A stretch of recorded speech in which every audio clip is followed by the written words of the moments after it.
একটা খাতা বানাবে, থিংস দ্যাট আই ফরগেট। কারণ এটা হতে পারে না তুমি একটা জিনিস সবসময় পড়লে তাহলে সব ভুলে, এটা সম্ভব না। কেমিস্ট্রি মেক্স মানে gives you the IIT, but maths and physics gives you the branch.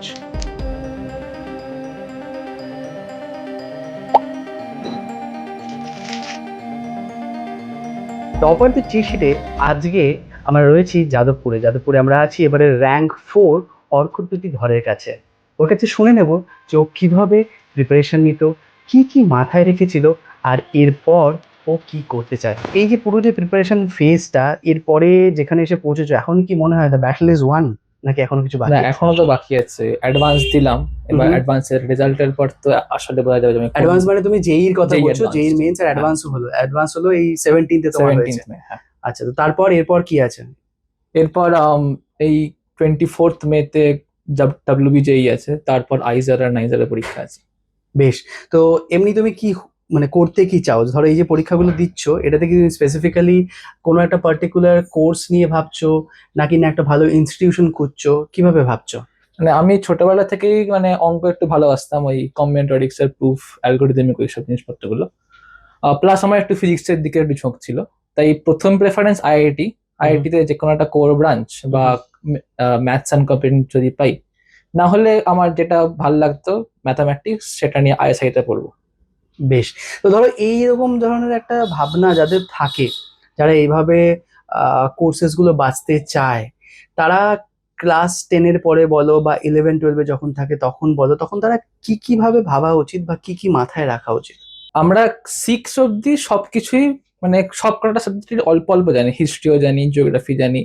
7-8 থেকে মানে আমার অ্যাকচুয়ালি কি হতো, 5 আমার পড়তে ভালো লাগতো না, 6-7 আমি পুরো খেলে কাটিয়েছি। 8 থেকে যখন পড়তে শুরু করলাম তখন আমার ভালো লাগতে শুরু করলো। তো সেই ভালো লাগাটাই আজ অব্দি এখনো যাচ্ছে। মানে তখন থেকে আমার অঙ্ক করতে ভালো লাগতো, কেমিস্ট্রি করতে ভালো লাগতো। তাই যখন মানে তুমি বুঝতে পারবে যে আমার কোন দিকে ন্যাক, কোনটা ভালো লাগছে, কোনটা ভালো লাগছে। রাইট।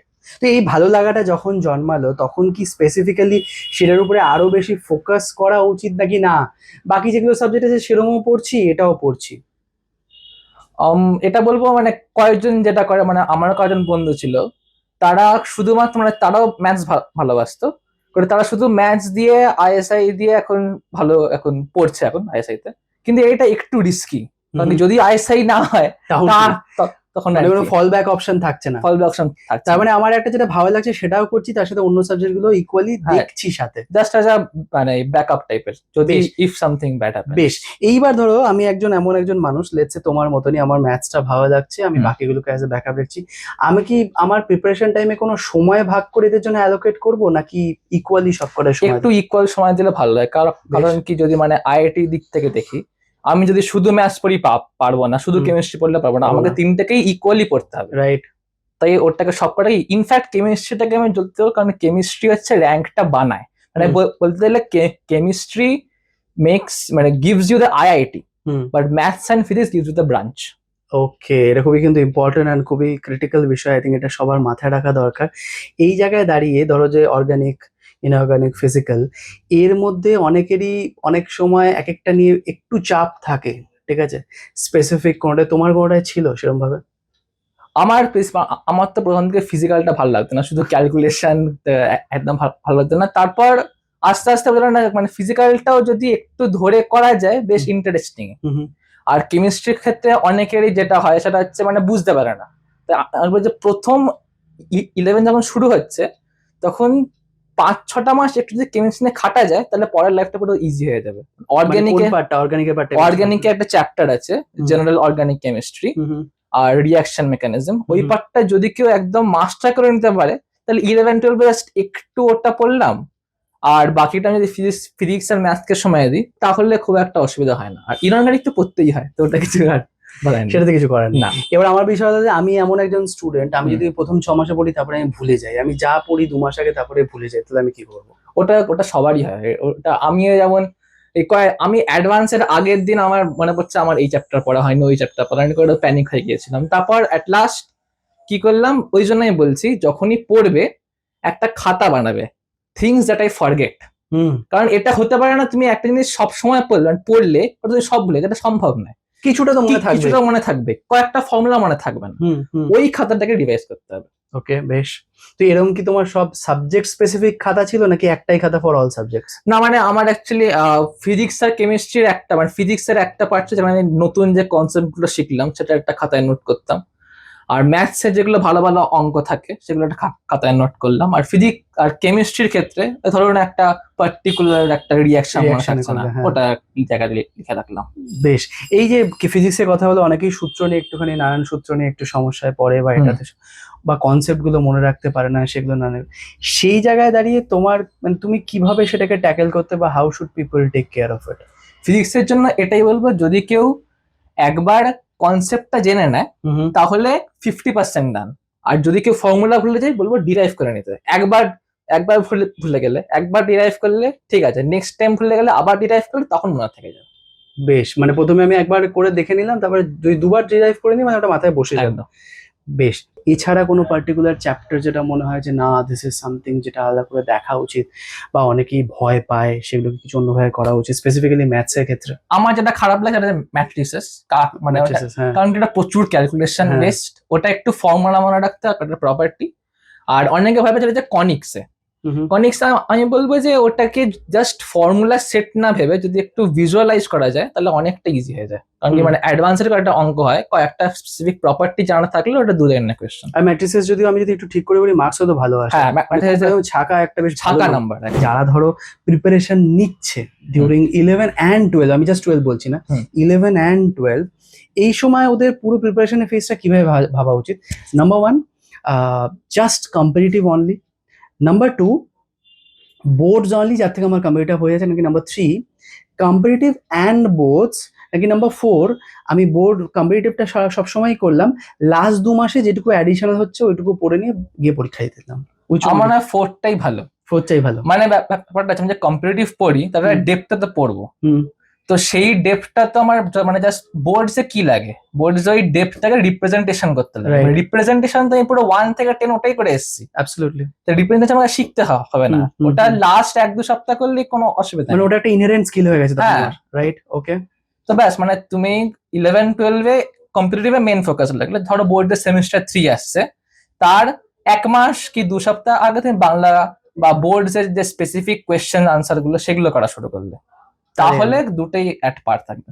বেশ, এখানে একটা যখন কথা বলে সেমিস্টার 3-র কথা বলছো, যারা ধরো দেখছো, অনেকেই যখন 11-12-এ প্রথমবার উঠছে, আসছে, দেখছে সেমিস্টারের পরীক্ষা, প্রথম দিকে একটু ভয় লাগছে, এই সেমিস্টারের ব্যাপারটা কিভাবে সামলাবে? মানে how do you tackle MCQ question for the first time যখন কেউ দেখছে? ট্যাকেল এমসিকিউ হচ্ছে মানে থিঙ্ক ইট অ্যাজ, মানে আমরা তো যে কম্পিটিটিভ প্রিপারেশন করছে সে নিশ্চয়ই মক টেস্ট দিয়েছে। ধরো প্রথমবার যখন 11-এ উঠলো, যখন প্রথমবার উঠলো সেমিস্টার 1, এমসিকিউ তো হবে, হ্যাঁ হ্যাঁ হ্যাঁ, তখন কিভাবে সেটা ট্যাকল করবে? পুরো জিনিসটা পড়বে, তারপর কম্পিটিটিভের যে জেই বা নিট সেটা তো এমসিকিউ প্যাটার্নের, ওইগুলোই প্র্যাকটিস করবে, প্লাস এবিটি এর তো পেপার বেরোয়, সেখান থেকে প্র্যাকটিস করতে পারে। বেশ, সেটা করলেই যথেষ্ট। একদম। বাংলা ইংলিশ আমি একদমই পড়ছি না, 2 সপ্তাহ আগে পড়লাম, আমার কিছুই মনে থাকছে না, এত গল্প এত কবিতা সব ঘেটে যাচ্ছে, কি করব? এটা আমার হতো, মানে আমার ছোটবেলা থেকে ল্যাঙ্গুয়েজ গ্রুপটা একটু উইক আর কি, তো আমাকে যখন স্কুলে পড়াতো তখন আমি ক্লাসটা করতাম, ক্লাসে যা পড়ালো তাতে শুনে নিলাম, বাড়িতে এসে রিভাইজ করার সময় হতো না। তারপর আমি যে কি করতাম, জাস্ট ঠিক 2 সপ্তাহ আগে একবার থার্ড মানে পুরো আন্ডারলাইন করে করে পড়লাম, প্লাস যে কোনো কোয়েশ্চেন আনসার দেখলাম।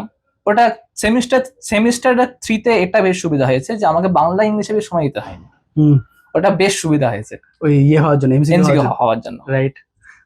তো ওইভাবে করে নিতাম, আর এমনিতে বাকিটা তো হয়ে যেত। বেশ, এবার ধরো এই যে পুরো ফেজটায় যেখানে আমি যেভাবে ফোকাস দিলাম নিয়ে তারপরে হলো পরীক্ষাটা দিলাম, এবার বাই চান্স কোনো একটা একটু খারাপ হলো, কি করব? কোনো একটা পরীক্ষা খারাপ হলো, কোনো একটা স্কোর মাঝে খারাপ হলো, আগে আরো পরীক্ষা বাকি আছে, কিভাবে কি করব? এটা তো সবারই হয়, মানে আমারও মনে আছে, আমার 10-এ একটা অঙ্ক পরীক্ষা খুব খারাপ হয়েছিল, মানে আমি জানি সব তাও সব ভুল করে এসেছি, তো আমার তখন খুব দুঃখ হয়েছিল, but that change me and it made me understood যে আমাকে আরো সিরিয়াস হতে, মানে এটা মনে রাখতে হবে যে failures at the pillar of success. Hmm তাই প্রত্যেকটা ফেলিয়ার তোমার জানতে হবে যে কেন মিস করলাম, কেন পারলাম না, হুম আর এটা তোমার প্রতিকার করতে হবে যাতে ওই ভুলটা আর না হয়। হুম ব্যাস। বেশ, এবার এখানে দাঁড়িয়ে লেটস সে আমি যখন একটা অনেকটা সময় পাচ্ছি সেমিস্টারের জন্য, আমি হলো প্রিপারেশন নিচ্ছি, নিয়ে তো আমি এর জন্য একটা ভালো করার জায়গা থাকছে যে যেই দিই বা নিট দিই, যার যেটা সেভাবে সে প্রিপারেশন নিচ্ছে। এবার আমার এমনি বাকি যেগুলো রয়েছে, ধরো ব্যাকরণ হুম। বা রাইটিংটা, সেগুলোর দিকে আমি ফোকাস করব যে সেটা কি ওই সময়ের মধ্যে পসিবল, নাকি আমি তার জন্য আমি আলাদা করে কিছু দেখবো। কারণ এর কোশ্চেনটা কারণ হলো রাইটিং এ অনেক সময় অনেক কিছু টপিক্যাল কন্টেন্টের উপরে আসে, তাই না? রিপোর্ট রাইটিং এ অনেক সময় আসে। তো সেগুলোর জন্য কারো কি করা দরকার?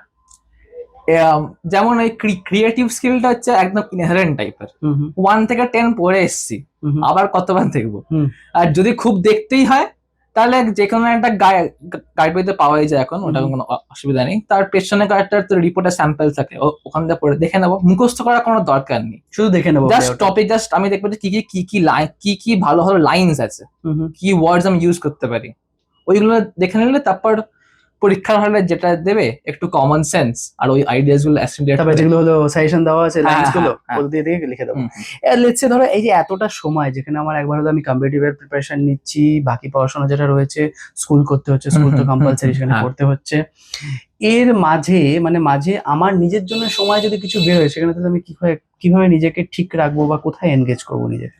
মানে আমার যেমন পড়াশোনার আশেপাশে আমার হবি ছিল গান করা। ও ভীষণ গান ভালোবাসে, গান করতে পারেও, এবং স্কুলেতে গান করে, তারপর নাটকে গানের যে পার্টটা থাকে সেটাও করে। তো গানটাই মেনলি, ও গান ভালো করে আর টেবিল টেনিস খেলে।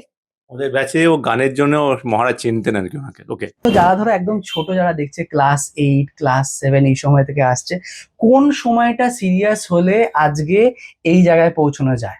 8, 8, একদম এক কথা 8। 8 এর ওই জায়গাটা ধরো আমাদের তো একটা জায়গায় রয়েছে মার্কিং সিস্টেমটা এমন, ধরো তুমি যেখানে পড়েছো সেখানে ধরো একটু তাও স্ট্রিক্ট, অনেক জায়গায় রয়েছে যেখানে আজও খুব লুজ বা লিনিয়েন্ট। হুম। ঠিক আছে, হয়তো অনেক জায়গায় আমি জানি না পরে কিভাবে চেঞ্জ হবে, বাট এখনো সেই জায়গাটা রয়েছে যে তাদেরকে একটা মার্কস হয়তো দিয়ে দেওয়া হয় বা ছেড়ে দেওয়া হয়।